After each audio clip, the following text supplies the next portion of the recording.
पंचानन या पंचमुख कहते हैं शेर को, जिसका एक तो मुंह है और 4 हाथ भी उसके मुखी हैं शिकार करने में, इससे शेर का नाम पंचमुख है।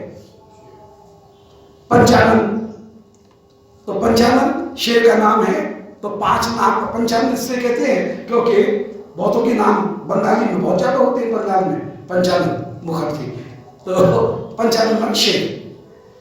तो ये शेर जो है वो शेर, इन पंचमुखियों को देखो, शेरनियों को देखो, इनको देखो। ऐसा कहकर के श्री कृष्ण उस गोपिकागणों के गाले वचनों को श्रवण करके भी गदगद हो रहे हैं, और गदगद होकर के आनंदित होकर के कह रहे हैं कि काम काचितवाप्य पंचमुखतः तीव्रां व्यथां उग्रतः सौम्या पंचमुखी भजन ध्रुवमिमां लब्धोर विद्याकृति भ्रूचापेश समं कटाक्ष विशकां पंचार्पेन पंचसु क्रुद्ध पंचमुखोग्र विक्रममसौ मां हन्तु मुद्यच्छते। विवरण है कि कामदेव को भगवान शिव ने कभी भस्म किया था, इसलिए कामदेव सदा मौका देखता है कि कब मैं शिव को पराजित कर दूं, और वो झुझलाया हुआ है। तो यहां पर कह रहे हैं काम ही करता है कि वो कामदेव आज मेरे ऊपर, शिव के ऊपर तो उसका बल चला नहीं, और वो कामदेव मेरे ऊपर अपनी खुनस निकाल रहा है, मेरे ऊपर वो अपने पंचबाण को चला रहा है। शिव के ऊपर उसे चलाना चाहिए था, तो शिव के ऊपर तो उसका बस चला नहीं, इसलिए मुझे कोमल देख करके वो कामदेव मेरे ऊपर अपने बाण चला रहा है। इस प्रसंग में अब आगे देखें, काम माने कामदेव, कांचित अवाप्य पंचमुखतस्ति ब्रह्म प्रथाम उग्रता। शिव जी का एक नाम उग्र भी है। उन उग्र भगवान शिव से पंचमुखता है। शिव का एक दूसरा नाम है पंचमुख। शिव के 5 मुख बताए गए हैं, तो पंचमुख भगवान शिव से कांचित व्यथां तीव्रां अवाप्य, उस कामदेव ने भगवान शिव से जो पंचमुख हैं उनसे तीव्र व्यथा को प्राप्त किया, और तीव्र व्यथा को प्राप्त करके सौम्या पंचमुखी भजन ध्रुवमिमां, उस कामदेव ने चंद्रमा का सेवन किया, क्योंकि कामनाओं को पूर्ति करने के लिए तंत्र शास्त्र में चंद्रमा की उपासना की बताई गई है। जितने भी सकाम स्त्रीगण हैं वे प्रायः करवा चौथ इत्यादि पर चंद्रमा की आराधना करती हैं, जिससे उनकी अभिलाषा पूर्ण हो जाए। तो चंद्रमा जो है वो अभिलाषाओं को पूर्ण करने वाला बताया गया है। जितने भी वैदिक कार्य हैं वे होते हैं दिन में, सूर्य साक्षी, अग्नि की साक्षी में। जो काम्य कर्म है, अभिचार कर्म है, वे सब होते हैं रात्रि में, चंद्रमा की साक्षी। तो सौम्यम पंचमुखी भजन, उस कामदेव ने शिव से जब अत्यंत व्यथा को प्राप्त किया, तो व्यथा को प्राप्त करके सौम्य माने सोम चंद्रमा के समान पंचमुखी सौम्यवादी। सौम्य का मतलब, सौम्य के 2 अर्थ, सोम संबंधी अथवा सौम्य माने सीधी साधी। इन पंचमुखी गोपिकागण, इनका भजन, उनका उसने सेवन किया कामदेव।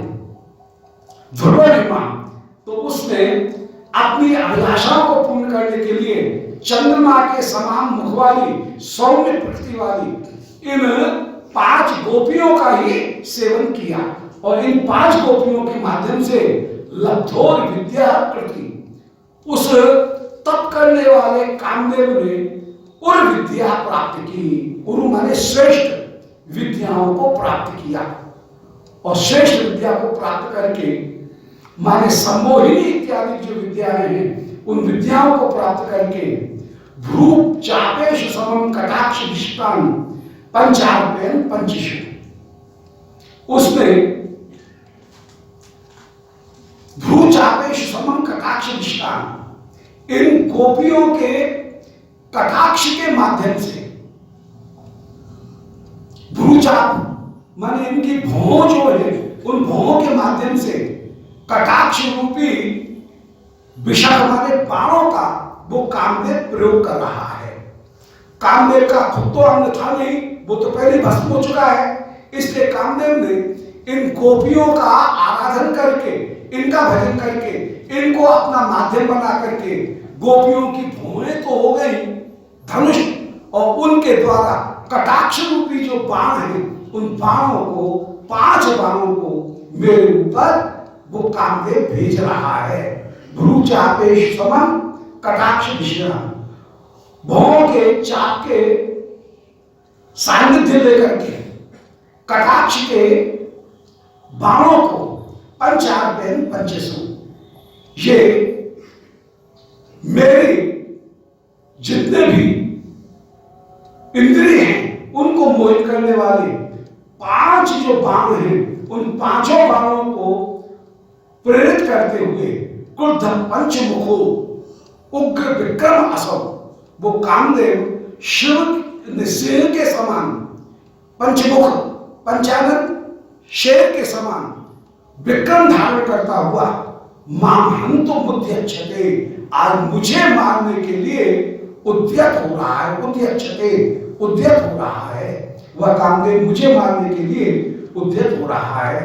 अर्थात इन गोपियों के माध्यम से मोहन, मादन, उच्चाटन, वशीकरण और मारण, इन 5 कामदेव के बाण हैं, उन कामदेव के बाणों को ये मुझे मार रहा है। शास्त्रों में वर्णन किया गया है कि अरविंदम अशोकम च नूतम च नवमालिका नीलोत्पलम च पंचैते पंचबाणस्य सहायका, कामदेव के 5 बाण हैं। अरविंद माने लाल कमल, उसके द्वारा मोहन, उसकी उसी बाण का नाम है मोहन। फिर अशोक वो है मादन, अशोक के फूल उसका नाम है मादन। नूत माने उच्चाटन, आम बौर उसका नाम है उच्चाटन। फिर नवमालिका, नई मालिका श्वेत, इसका नाम है वशीकरण। और नीलोत्पल, नीलकमल वो है मादन। तो कामदेव के जो 5 बाण हैं वे मोहन, मादन, उच्चाटन, वशीकरण और मादन, इन 5 बाणों का ये मेरे ऊपर प्रयोग कर रहा है। दोबारा सुन रहे कि कामदेव ने पंचमुखता उग्रता तीव्राम व्यथाम कांचन अवाप्य, कामदेव ने उग्र भगवान शिव से कोई तीव्र व्यथा को जब प्राप्त किया तो तीव्र व्यथा को प्राप्त करके ये चंद्रमा की शरण गया। तो सौम्या माने सौम्य प्रकृति वाली इन चंद्रमुखी गोपिकागणों की शरणागति उसने ग्रहण की, क्योंकि उसके पास में तो अंग था ही नहीं। तो सौम्या पंचमुखी भजन, इन 5 मुख 5 गोपी, इनका सेवन करते हुए लब्धोर विद्या कृति, उस तपस्वी ने, कृति ने उन विद्या युद्ध करने की अपूर्व विद्या प्राप्त कर ली। और विद्या को प्राप्त करके मुसरी के ब्रह्मचारी को भी मोहित कर ले।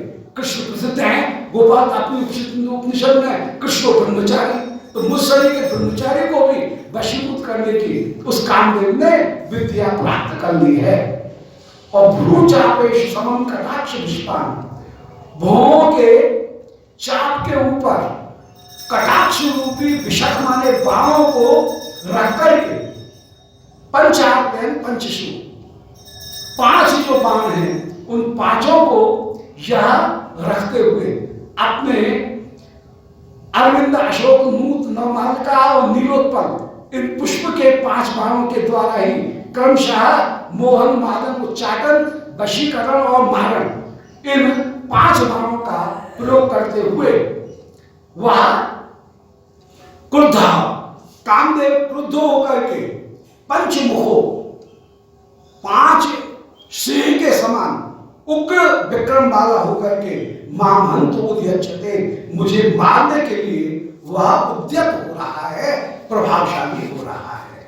क्या सुंदर सांग रूपक, परंपरित रूपक कि शिव ने क्योंकि कामदेव को पराजित कर दिया इसलिए वो चंद्रमा के पास में गया।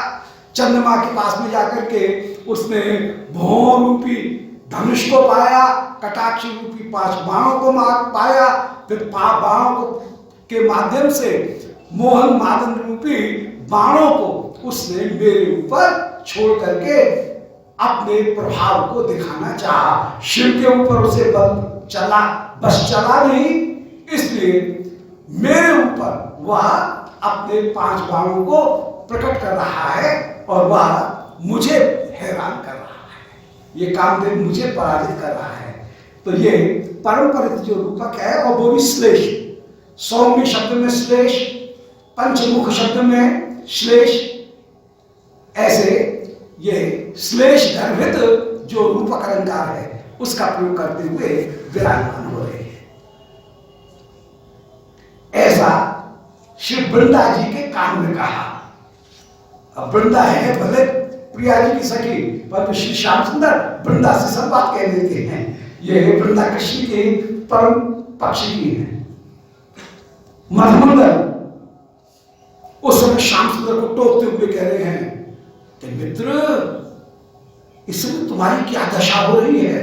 ये प्रियाओं के कटाक्ष बाण को प्राप्त करके तुम तो बड़े ढिलमुल होते हुए चले जा रहे हो, ये उचित नहीं है। इस समय तो कठोर बनने की जरूरत है और तुम तो प्रियाओं के बाण से पराजित हो रहे हो, ये उचित नहीं है, उचित नहीं है। इसलिए कह रहे हैं कि कस्मादेव विफलम आत्मानंदन से, अरे तुम्हारे तो हाथ पैर ढीले हुए जा रहे हैं, हाथ से बंशी लकुट ये गिरती हुई चली जा रही है, तुम अपने आप को नहीं पहचान रहे हो।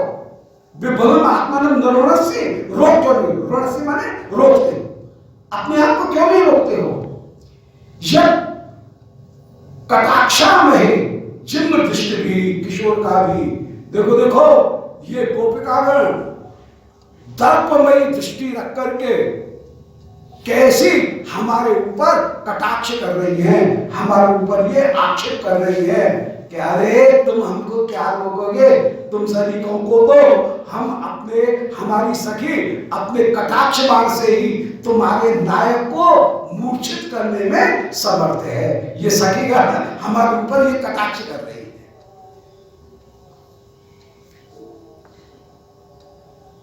ये तो जिम्र दृष्टि भी माने अभिमानमयी दृष्टि, गर्वमयी दृष्टि वाली ये गोपिकागण कटाक्षमयी हमारे ऊपर कटाक्ष करती हुई विराजमान हो रही हैं। ऐसे जिसने कहा कि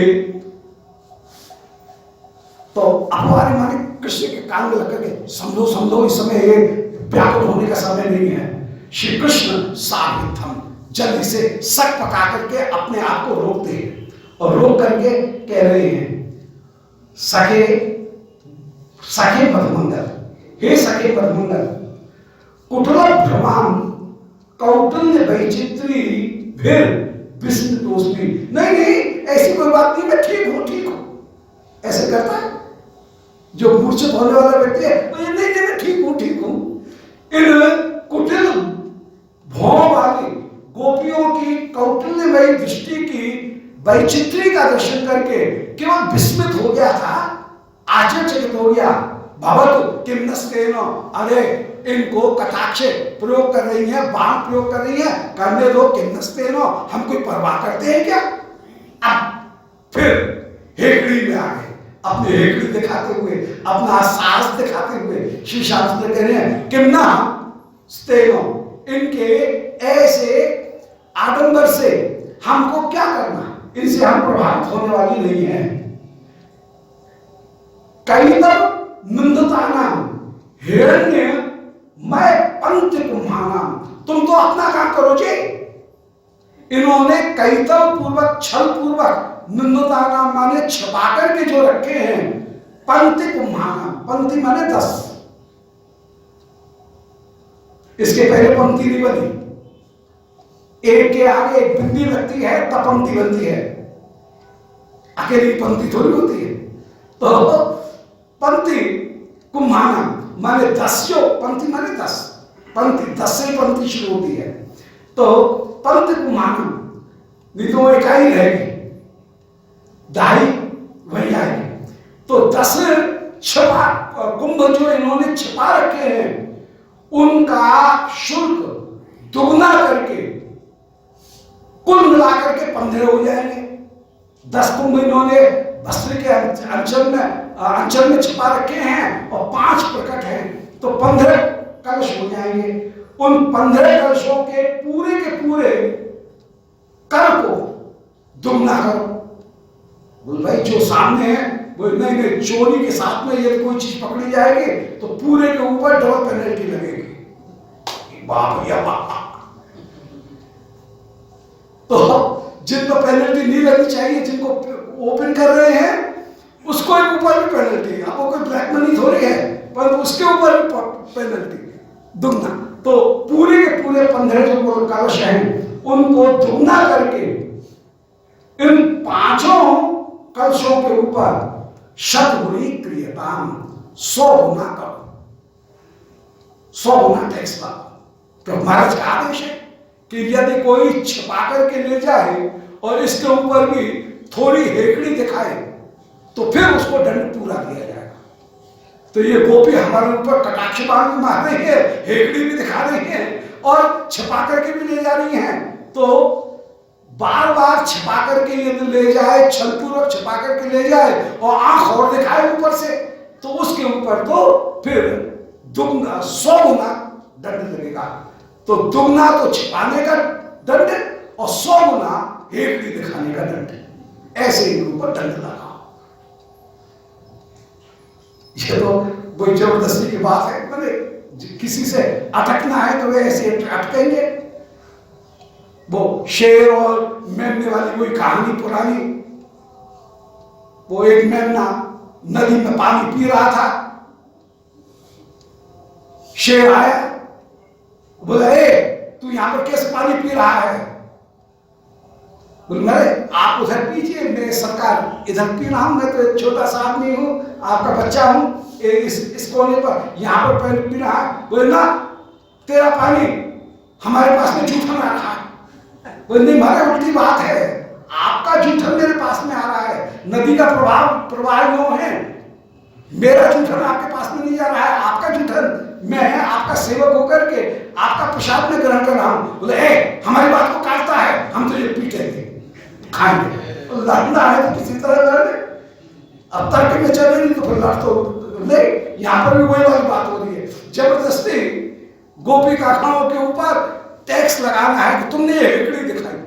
अब गोपी तो बिल्कुल सीधी सीधी बात कहेंगे, तुम चंचलता कर रहे हो, गोपियों को निभालन कर रहे हो, उनको निहार रहे हो, तो वे तो प्रमदागर तो क्रोध करेंगी, फिर उनके क्रोध को न मानकर उनके ऊपर उल्टी हेकड़ी और दिखाओ, ये तो अच्छी बात नहीं है। परंतु ये महाशक्ति तो बस ये करें।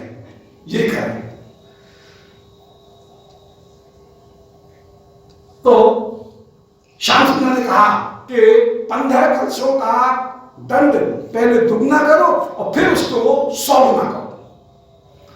मनमंगल कह रहे हैं सुनो, राजकुल से भिन्न चतुष्टय,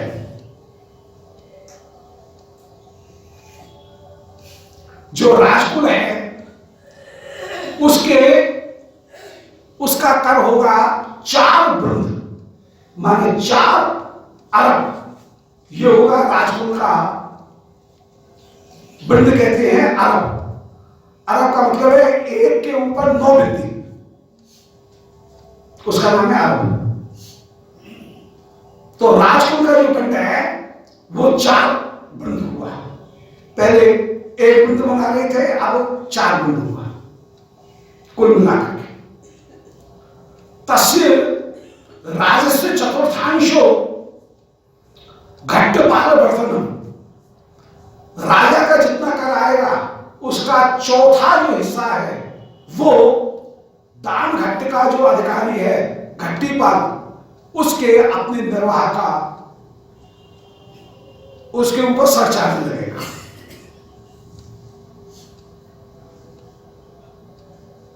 तो राजस्व का चतुर्थांश घट्टपाल धर्म, तो 4 वृंद तो हो गए राजा का टैक्स और 1 वृंद हो गया उसका चौथा भाग हो गया, मतलब 1 वृंद, तो 1 वृंद हो गया, वो हो गया हमारा खर्चा, हमारे टैक्स।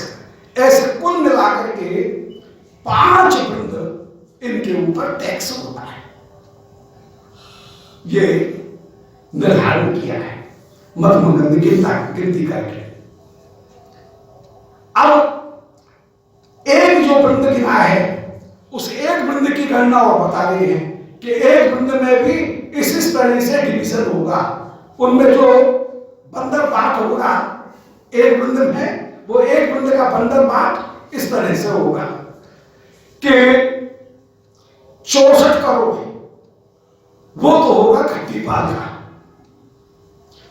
और 25 करोड़ होगा मुझ कायस्थ का। मधुमंगल कह रहे हैं, मैं गिनती करने वाला हूं, जो चार्टर्ड अकाउंटेंट है वो उसका अकाउंटेंट जो है कायस्थ उसका 25% है, वो 25 करोड़, तो 64 करोड़ घट्टीपाल का, 25 करोड़ हुआ मुझ कायस्थ का, और 11 करोड़ ये जो जितने भी सुबल आदि सुबल उज्ज्वल इत्यादि जो यहाँ पर कार्ड्स हैं, उन कार्ड जो रक्षा करने वाले हैं उन रक्षा करने वालों का उनका होगा। तो 64 और 11 75 और 25 100, इसका मतलब है 1 वृंद का इस तरह से बंटवारा होगा। 4 वृंद तो जाएंगे ट्रेजरी में राजा के, और 1 वृंद रखा जाएगा यहाँ पर। उस 1 वृंद में से 64 करोड़ दिए जाएंगे घट्टीपाल को, 25 करोड़ मिलेंगे मुझ कायस्थ को, चार्टर्ड अकाउंटेंट को, और 11 जो है वो यहाँ पर जितने भी सिक्योरिटी में लगे हुए हैं वो सिक्योरिटी वालों को 11 करोड़ इनको दिए जाएगा। ऐसे 5 वृंद यहाँ पर हुआ। मधुमंगल कह रहे हैं यही कि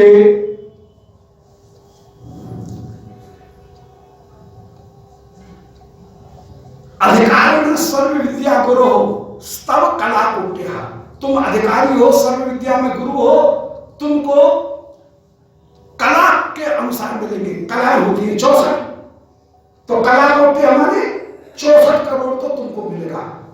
जो घट्टीपाल है, घट्टीपाल का हिस्सा हुआ 64 करोड़।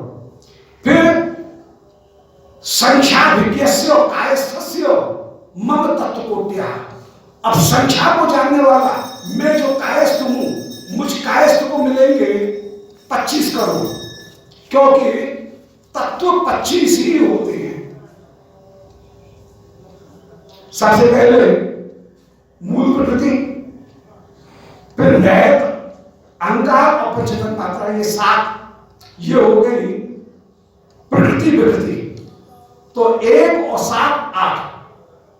अब षोडशस्त्र विकार, 16 होंगे विकार, 8 और 16 23,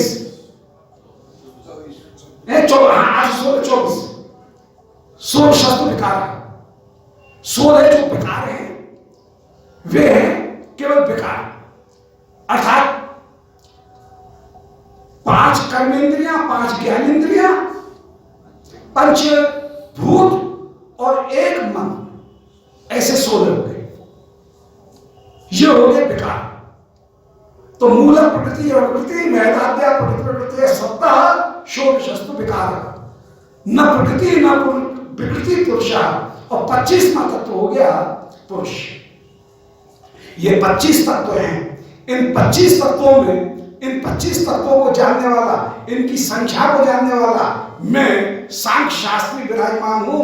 यहां पर बिल्कुल जो संख्याएं हैं, उन संख्याओं को जानने वाला मैं यहां पर विराजमान हूं। इसलिए 25,000 मेरे हुए, 25 लाख, 64 लाख हुए भक्तिपाल कृष्ण के, 25 लाख हुए संख्या तत्व को जानने वाले मेरे। अब रहे क्या है, वो क्या है, किसको मिलेंगे?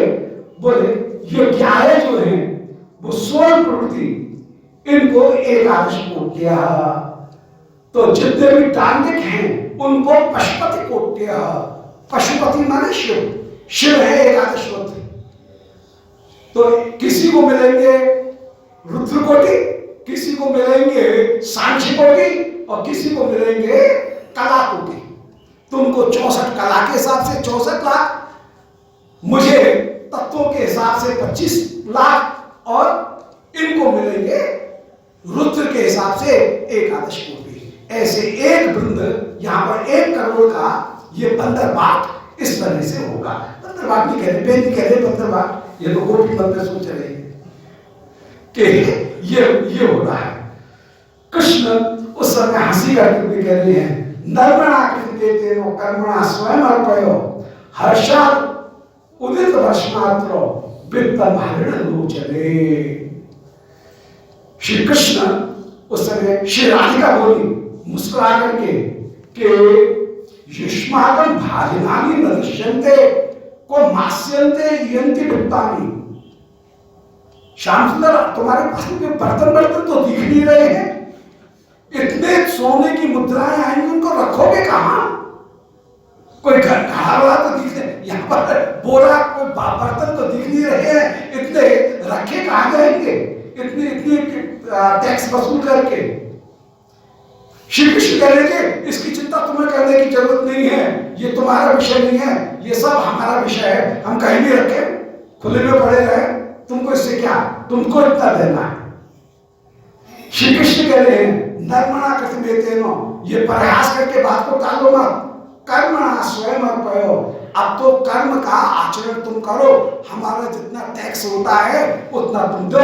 हर्षात् उदित वर्षमानम, तुम हर्ष के द्वारा उदित वर्षमानम, जितनी संख्या हमने बताई है उतनी गिन करके एक एक नकद अपने हाथ से गिन करके हम यहाँ पर ले लेंगे।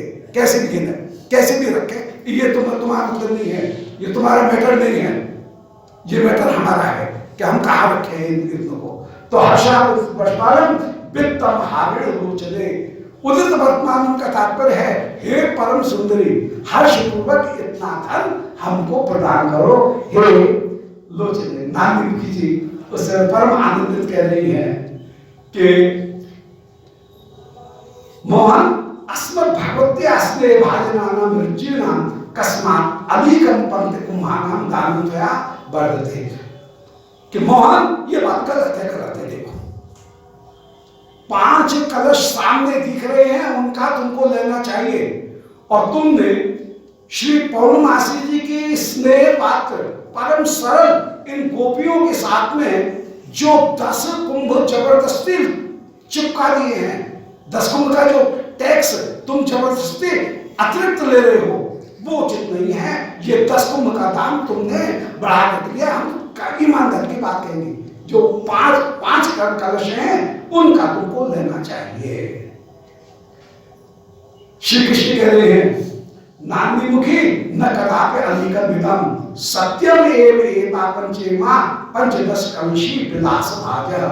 मैं झूठ नहीं बोला है मेरे जीवन में, हाँ तुमने कभी बोला ही नहीं, मैंने कभी झूठ नहीं बोला है अपने जीवन में। न कदापि अधिकम विदम, बिल्कुल झूठ है ही नहीं, सत्यम सचमुच बात कह रहा हूं कि ये गोपियां 15 कलश लेकर के जा रही हैं, 15 कलश हैं। अब नारदी मुखी जी कह रही हैं कि नागेंद्र महाप्रतिज्ञा प्रवृत्ताया परिजनो मातृशो जना निर्धारितम अज्ञत्वा न खलु विज्ञापयति।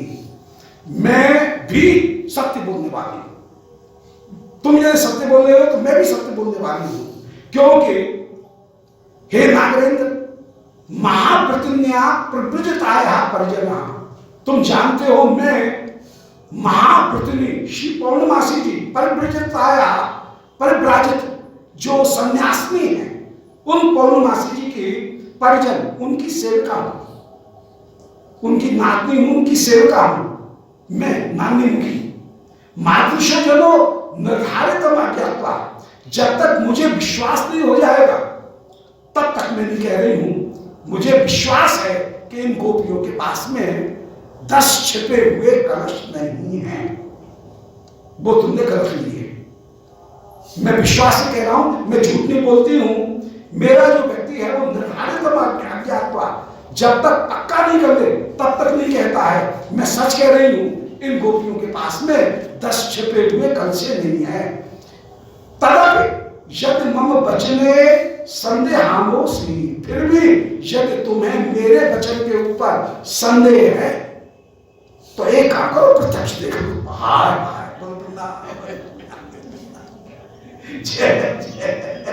ये नानी मुखी जी और श्याम सुंदर को बंद तो लगे बड़े हितैषी और उल्टा अहित करने के लिए ही तैयार है।